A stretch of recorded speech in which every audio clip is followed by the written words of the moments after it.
Song Lovers Online. This week we're going to be doing spirituals, and interestingly enough, the spirituals that we're doing are all in the Advent section. So all of them talk about future times and being ready and having our souls in order and all that. Perfect. So our first one is number 3. It's By and By, and I can't find any information about this spiritual. Could find no downloadable format, so you only have the words on your sheet, so enjoy that. Here it is. Here we go.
If you are somebody who reads music perfectly, you will notice that we didn't exactly adhere to the rhythm. And that's kind of characteristic of all of these spirituals. There are so many different formats that you learn it one way and you hear it another way, and anyways. And especially because they were oral tradition, Yes. passed on from one person to another, and one group of singers may have sung it one way, and another group of singers in the next state would have sung it another way. Exactly.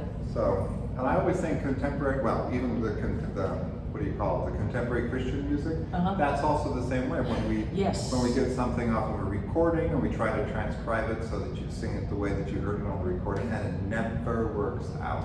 No, because the artist is doing a lot of extra vocal things, which are very hard to notate.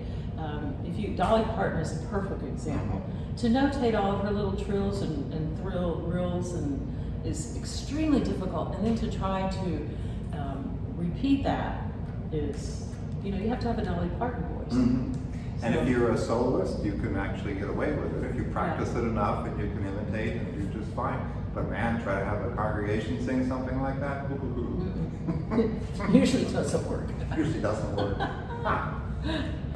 Okay, so the next one's number 5, Great Day. You do have the music to this. There's not a whole lot about this spiritual, but the arranger is one of the most important scholars and editors of African American congregational song. He had a collection of songs called Songs of Zion, and that's considered one of the most important collections of spirituals.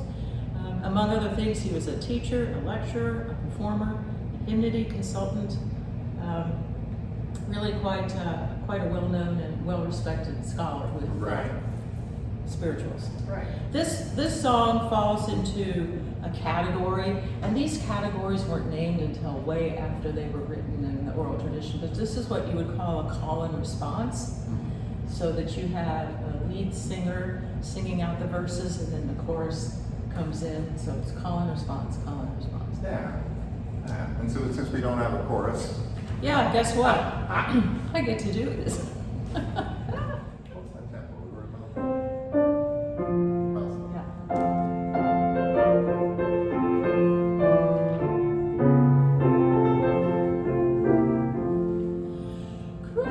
Great day, great day, the righteous marching, great day. God's gonna build up Zion's walls, changing road on the mountain top.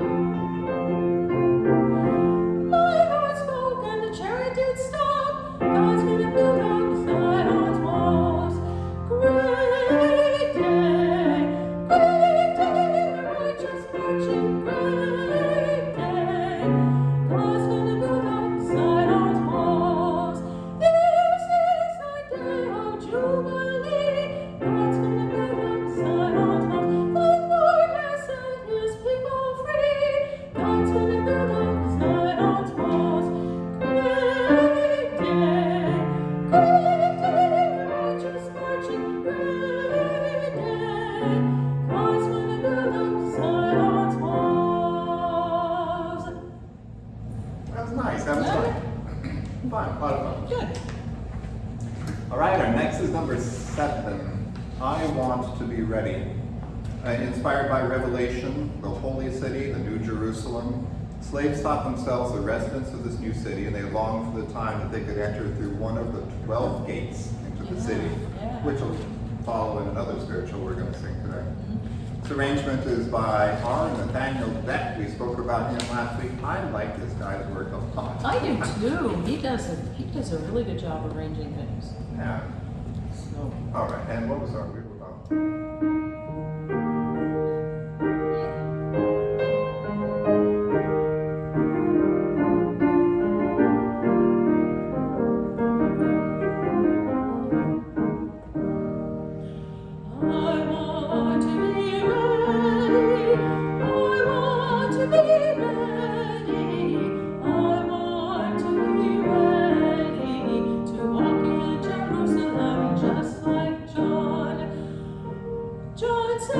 Jerusalem was foursquare, walking Jerusalem just like John. I hope, good Lord, I'll meet you there, walking Jerusalem just like John. I want to be ready, I want to be ready, I want to be ready to walk in Jerusalem just like John. When Peter was preaching at Pentecost, walking Jerusalem just like John. Oh, he was filled with the Holy Ghost, walking Jerusalem just like John. Oh, I want to be ready, I want to be ready, I want to be ready to walk in Jerusalem just like John. I like that. Yeah, I think that's probably, you could call that another call and response. It was, yeah, definitely. Okie dokie, what do we have next? Oh, We what a have beautiful city. Number 10. Oh, what a beautiful city. There isn't a whole lot on this one either. Let me- There's not. No, there's nothing. We found nothing on this. Nothing at all. And that's part of the joy of spirituals. Yeah. Since they were oral tradition, they've been handed down. We don't really know a lot about the spirituals. Couldn't even find anything about the arranger, so there you have it. And this is the same basic topic of all this, being ready. Revelation, going in through the 12 gates. Check out the verses. There's 3 gates in the east, 3 gates in the west, 3 gates in the north, 3 gates in the south, making 12 gates to the city. Hallelujah. Hallelujah. Yeah. Are we going to do both or verses? Let's do both. Okay.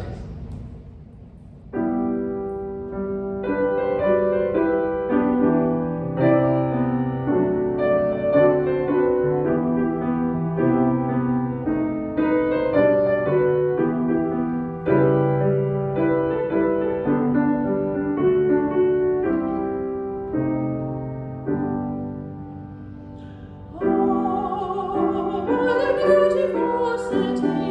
Oh, what a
fire alarm. Very nice. You can just hear it. You can just hear a good old African voice singing that. I can anyway. Okay. What are we doing next? My Lord, what a morning. Alrighty. So there is actually quite a bit about this one.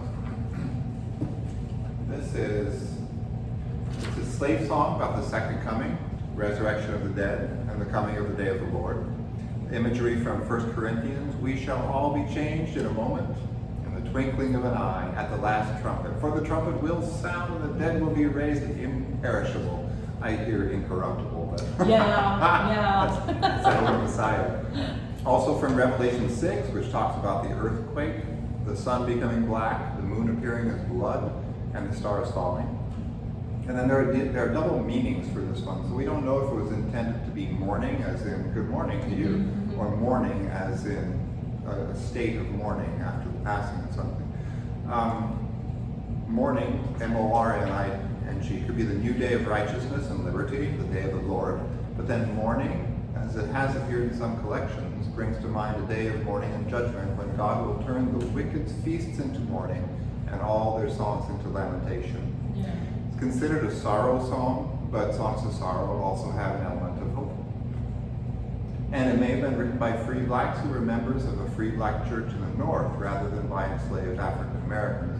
But again, a lot of that is just conjecture. We really don't know. Yeah, and I found that fascinating. Yeah. I find that fascinating because most of us think that all of these spirituals originated down south, but the fact that, and it was an antebellum, they think attributed in that time, so it was pre-Civil War as well, but there were free blacks in the North. Right. So it's very interesting.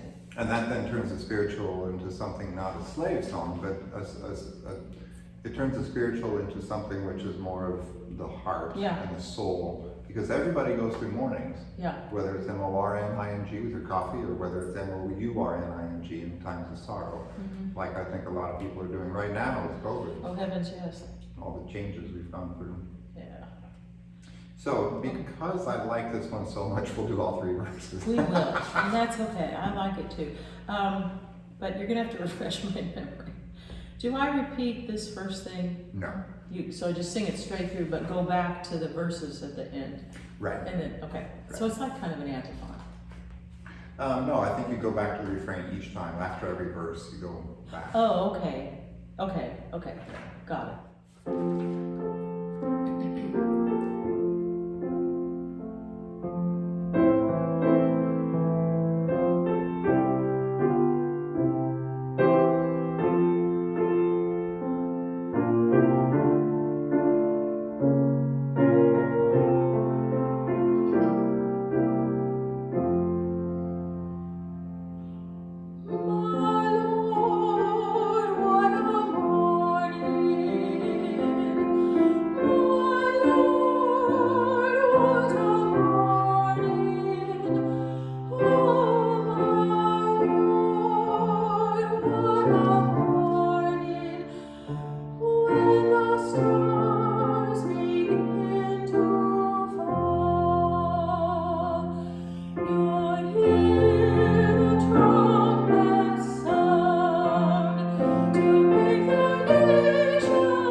That's a pretty one. That is a pretty one. It's beautiful. And I'm sorry, I like to mess with harmonies. Ah, hey, I think that is so cool. I keep thinking, hey, there's a richer harmony we Yes, can do there there. is. And sometimes it works, and sometimes Well, I had it in there, here and there, so it's okay. which would have been appropriate too for Yeah. spirituals being an oral tradition. Yeah. Okay, so the last one is number 15, Climbing Up the Mountain, Children.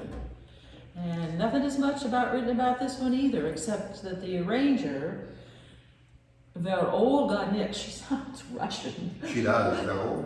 Olga, but she wasn't. Anyway, she studied at New England Conservatory, and then she graduated from Oberlin with a Bachelor of Music in Music Ed. She taught for 20 years in the schools of Philadelphia, and she was a co-editor along with J. Jefferson Cleveland of that Songs of Zion, which is considered one of the Bibles of spirituals collections. Yeah. So interesting.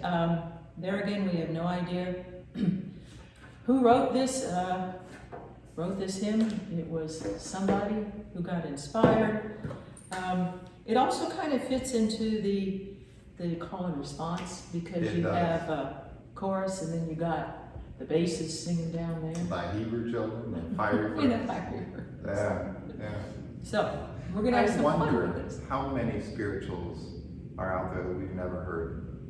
I wonder how Tons. many have been created and sung that just never made it to. And there must be gazillions, especially considering that it's an oral tradition. You know, we read about these people who wrote 2,000 hymn texts and things like that, but the creativity of people, I just wonder. Some of the resources that I looked at that gave us some of the information today there's one, and I probably should have written it down, list hundreds of spirituals Yeah. whose titles I did not recognize. I'm gonna have to look up this collection, the songs of Zion. Yeah. I have to make it a Christmas present to myself. There you go. Perfect. All right, shall we have some fun with this one? We're gonna have fun with this one. Okay, how's this go?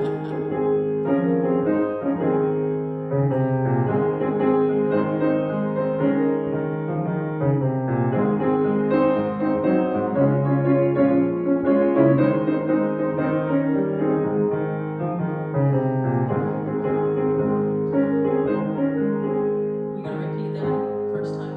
Okay, I'm good. Ready? That's good. Climbing up the mountain, children,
I want to say it's a country song that uses "If I never more see you again," but then it ends it a little bit different. It says it's a jilted love song. A jilted if I love never see you again, it'll be a great day. It'll be a great day. That's different than this A entire. little bit different.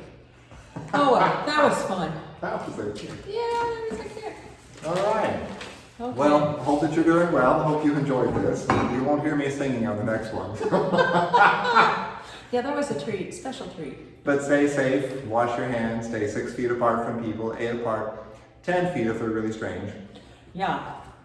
And keep your mask over your nose. Yeah, what's with people with I that? don't know, but you know what? I have to interject something here. Okay. I was so proud of all those little kids Wednesday afternoon. Every single one of them kept their masks on and they were wearing them correctly. Every single one of them Every did. single one. And adults can't figure this out. No, I know. But they figured this out. Yeah.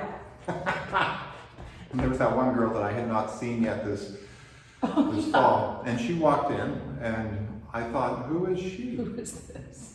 She's a girl that I know, but her mask was so big. And it covered her. And that poor little girl Blonde covered her whole and hair, eyes poking. face and everything, yeah. Anyway, wear your mask correctly. Yep.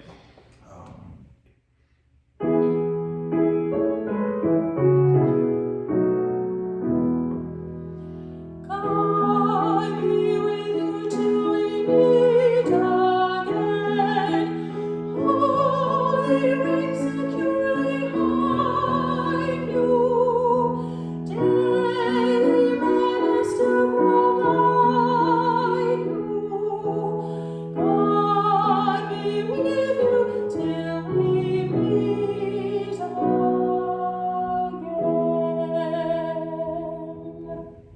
Peace. God's peace, everyone.